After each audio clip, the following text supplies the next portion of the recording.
Gisan ko nga ng lambat dito. Yun mga idol, kakatapos lang ng ulan. Sigurado may tubig na naman yung ilog doon na napakaraming karpa.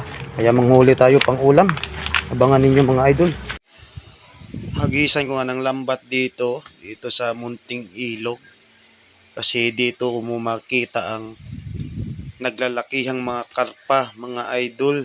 Ano nandun dyan. Tagadaan ko dyan. Sus, mas malaki pa sa pinggan o plato yung mga karpa. Mas malaki pa sa kamay ko. Tingnan nyo yan na. Ayan ba? Parang mabigat Ayan. Siguradong huling-huli.